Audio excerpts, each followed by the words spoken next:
Hello guys, स्वागत है आपका सिटीजन जी चैनल पर। और आज आप देखने वाले हो 2023 में रिलीज हुई underrated horror anthology night of the missing का ब्रेकडाउन, जो कि क्रिसमस थीम वाली मूवी है जिसका मोटिव है सिर्फ हमें क्रीप्स देना यानी कि अनईजी करना। वीडियो देखकर आप समझ जाओगे, तो ज्यादा देर ना करते हुए जल्दी से स्टोरी स्टार्ट करते हैं।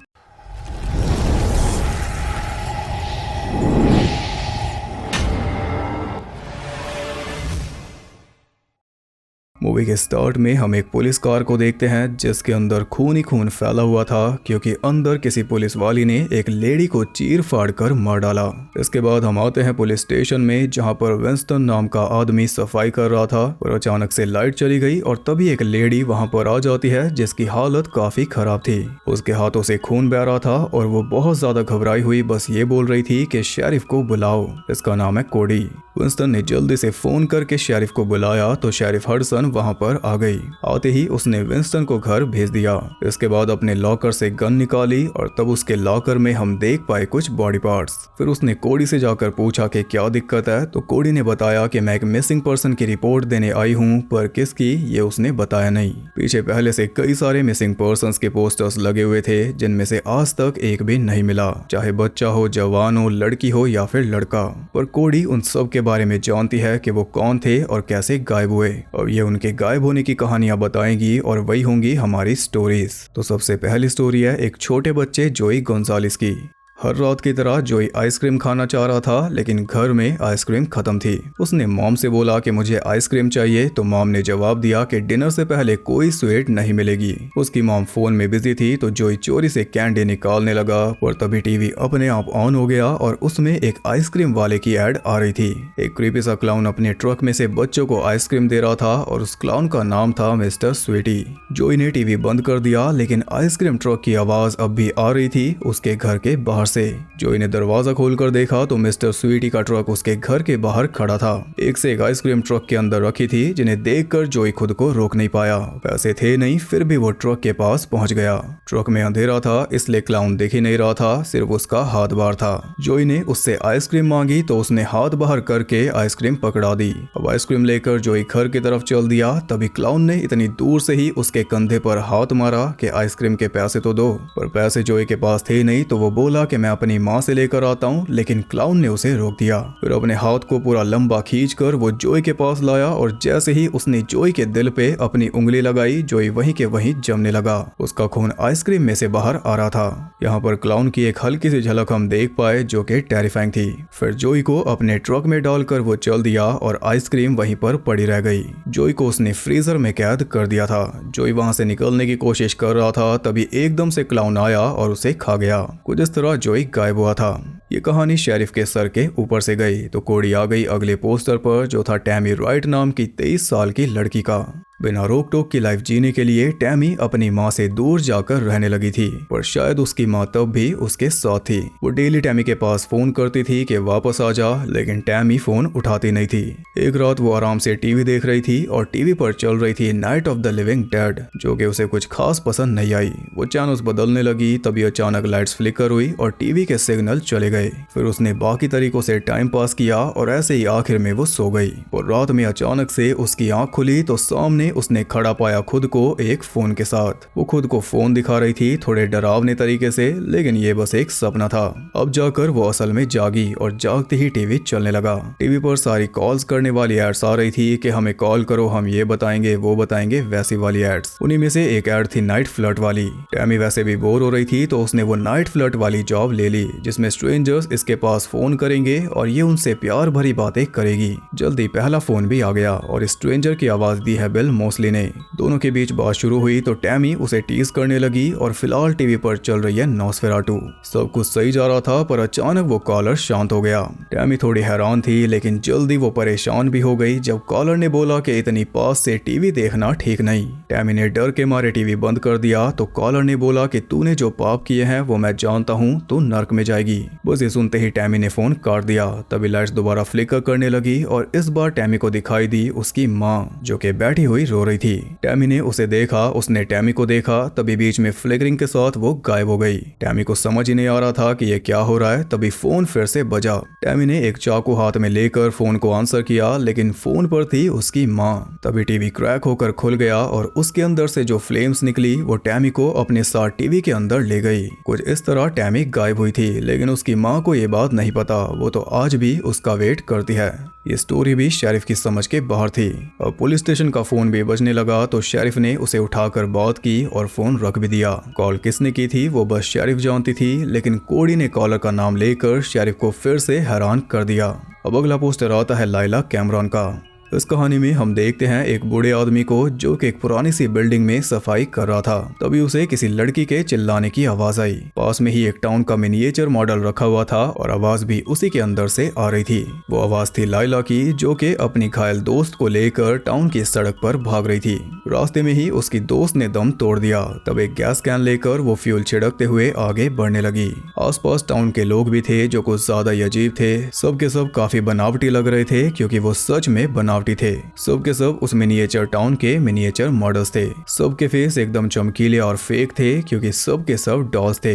लाइला यहाँ पर कैसे फंसी वो तो पता नहीं, पर सारे डॉल्स उसे मारने पर तुली हुई थी और ये सब वो आदमी भी ऊपर से देख रहा था। डॉल्स लाइला की तरफ बढ़ने लगी तो लाइला ने फ्लेयर निकाली। वो पीछे हट रही थी तो अचानक से सारे डॉल्स गायब हो गई, क्योंकि लाइला टेबल से नीचे गिर गई। उसके डॉल नीचे गिर चुकी थी तो उस आदमी ने उसे उठाकर वापस ऊपर रख दिया, और तब तक बाकी डॉल्स ने फ्लेयर उठाकर खुद ही उस टाउन को जला दिया, जिससे समझ आया कि ये सब भी एक टाइम पर इंसान थे। किसी ने इन सब को डॉल्स बनाकर इस टाउन में फंसा दिया। टाउन के साथ सारी डॉल्स भी जल गई, इंक्लूडिंग लाइला, और ये देखकर वो आदमी चलता बना।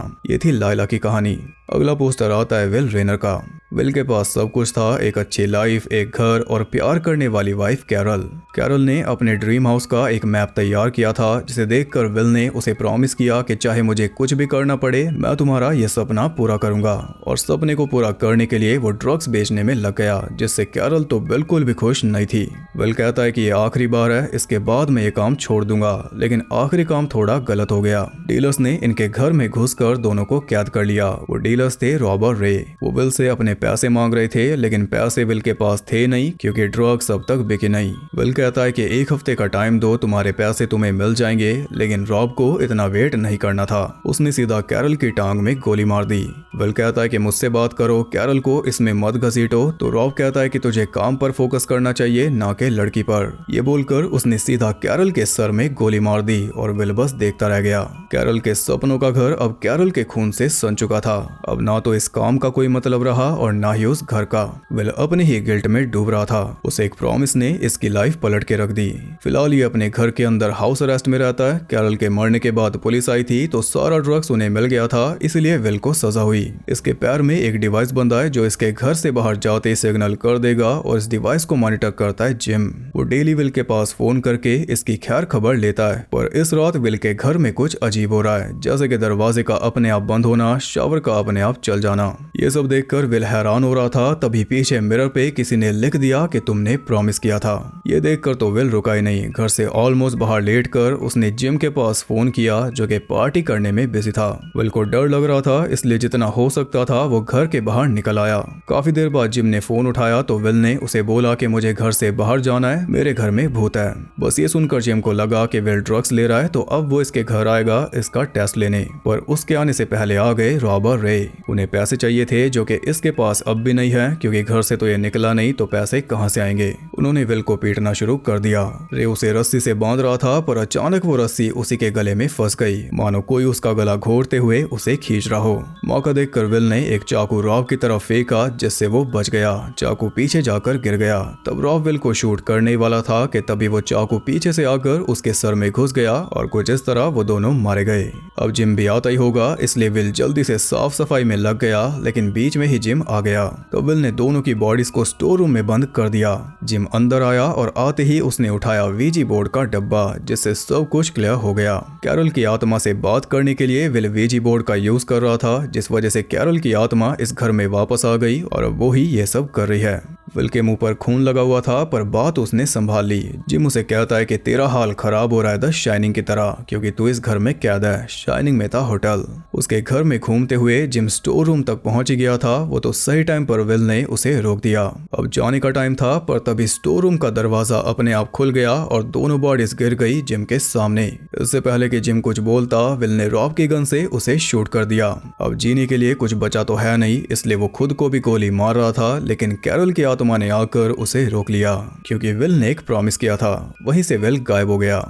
अब ये सारी कहानियां सुनकर शेरिफ पक चुकी थी तो कोडी भी सीधा मुद्दे पर आ गई। उसने रिवील कर दिया कि शेरिफ भी एक कातिल है। मूवी के स्टार्टिंग में कार के अंदर इसी ने उस लेडी को मारा था। ये सुनकर शेरिफ के अंदर का इविल जागा और उसने सीधा कोडी को गोली मार दी। और ये सब देख लिया विंस्टन ने, तो शेरिफ ने बिना सोचे उसे भी मार डाला। फिर दोनों की बॉडीज के टुकड़े करके उसने एक बैग में भरे और इसके बाद पुलिस स्टेशन को आग लगाकर वो बैग उठाकर चल दी, बिल्कुल सेंटा क्लॉज की तरह। उसके जाने के बाद उन मिसिंग पोस्टर्स के अंदर कोडी का पोस्टर भी आ चुका था। इसी के साथ ये मूवी होती है खत्म।